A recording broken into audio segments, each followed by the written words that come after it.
I'm home. Okay, so here is my apartment. I'm kind of too tall for this. Okay, that's the front door right there. And I'm just gonna show you this real quick. Entryway, where like you take your shoes off and stuff.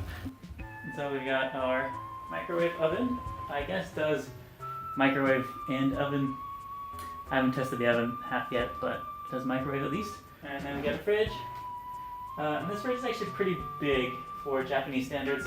Most Japanese fridges are pretty small, like, or at least apartment fridges are like maybe this big. And then we got a freezer down here as well. And then moving over to the sink area, we got a pretty big sink actually. We got a stove, which is actually really nice. It's got 3 burners. Most Japanese apartment stoves are like really small and have 1 to 2-ish. We got actually a bunch of extra storage down here and up here, which is really nice. This thing right here, a hot water heater, but you're supposed to you have to turn it on and off anytime you ever want to use hot water. The nice thing, the pro, is that you can set the exact water temperature you want.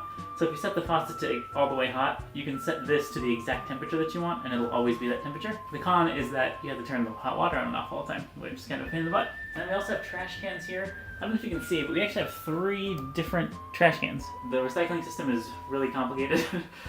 We have our main trash can here, which is like the majority of stuff.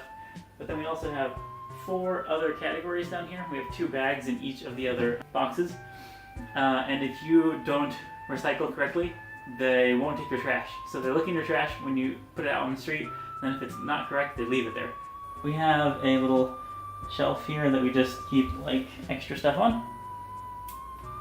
Mostly to make up for lack of cabinets or storage or anything like that. And then coming a little further back here, we have our washer, which is not a dryer, just a washer. It's to dry your clothes by hanging them outside if you want to dry them. We have a little sink here with a mirror. Okay, so and then moving over here, we have the bathroom. This is pretty small, to be honest. It's pretty normal size for a Japanese bathroom. The door won't open all the way because of the washer. And then we've also got the shower over here. The shower door is like one of these slidey things.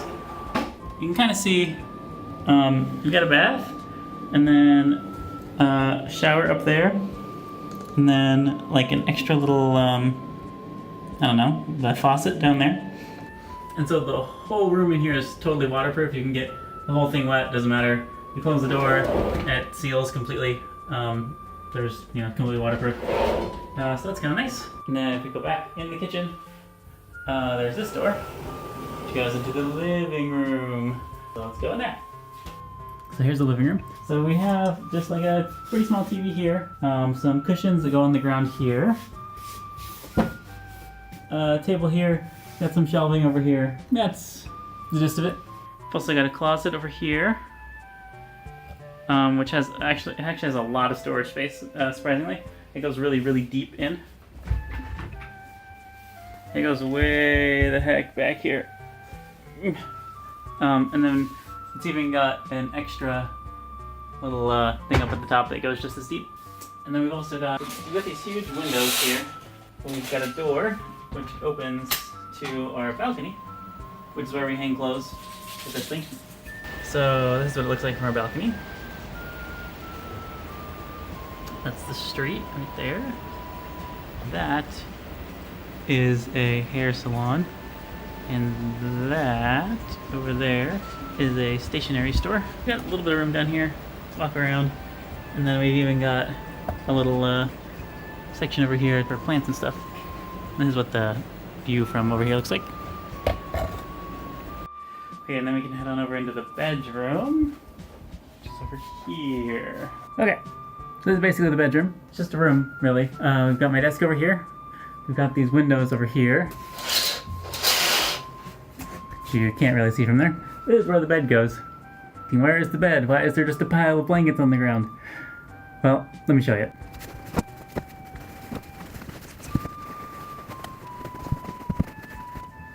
Ta-da! That's the bed. In Japan, it's called a futon. It's not the same as like an American futon though. It's just like a really thick pad. This one, for example, has like a cotton style pad on the bottom. And then we got like a 4-inch thick memory foam pad to go above that. And it's super, super comfortable. Like, my back actually feels better. And then got these huge windows here, which are super nice. And then we also have another closet. So similarly, goes super deep in here. We got, you know, one down there, one up here, one up there.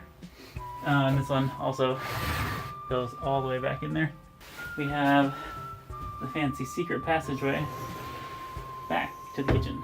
And then I think I'm going to give you just run through really quick of the apartment from the beginning to the end, like quickly, just so you can get a sense of the layout. But yeah, that's pretty much it. Front door, shoe place, kitchen, here's a chair, bathroom, toilet, all this stuff, living room, balcony, windows, closet, and bedroom. More closet, kitchen again, windows, desk. So I'm going to throw a little bit of information here at the end just to give an overall perspective of where I am and how much it costs and what's around me and that kind of thing. I'm in Kitaoku, which is about 30 minutes north of downtown Tokyo, where all the people are that you think of as like the big city. I'm about a 15 to 20 minute train from Akihabara, and like I said, 30-35 minutes away from like Shinjuku or Harajuku or anything like that. And on top of that, I'm less than a 5-minute walk away from my station. My station is Higashi Jujo for anyone who is interested. And even then, between me and the station, so less than a 5-minute walk away, is a convenience store, a coffee shop, a bakery. There's a bunch of stuff. 5-minute walk away is like a main street style area where they have a bunch of convenience stores, 99-cent stores, drugstores, a bunch of restaurants, anything you really could need. For example, we went there to get our internet set up because they just have a store there for the local internet provider. On top of that, about a 10-minute walk away is like a hardware store and a IKEA Bed Bath Beyond style home decor store. So anything I really need is within a 5 or 10-minute walk. Then you cut all of those down to maybe a 1 to 3 minute bike ride. And everywhere has like bike parking lots outside where you can just set up your bike and go inside and eat or shop or whatever you want to do. So anything I really need is within a 10-minute walk or a 5-minute bike ride away. And if I need anything like specific or I want to like really get the best deal on something, I can always go downtown. It costs me a couple bucks to ride the train round trip, and it would take no more than a half hour to get to anywhere I needed to go. My apartment is fairly big for Tokyo, but like I said, I am about 30 minutes out of the way, so if you wanted to pay what I'm paying but be in downtown Tokyo, about 30 minutes south of me, you probably get maybe a third or a fourth of the space that I have. I'm paying the equivalent of about $1,050 a month, but then I pay half of that, so it's about $500 a month, which to me is really reasonable. I actually kind of like being a little bit out of the way and having kind of a local community, being able to kind of get away from the big crowds in the big city if I really want to, or if I want to, go downtown. So yeah, that's my apartment, and I'll be making a couple more videos just in the future about the local area, what it's like to go to and from the train station, some of the local stores and stuff around me, some of the weirder things about my apartment that I didn't go into detail on here. So yeah, till next time.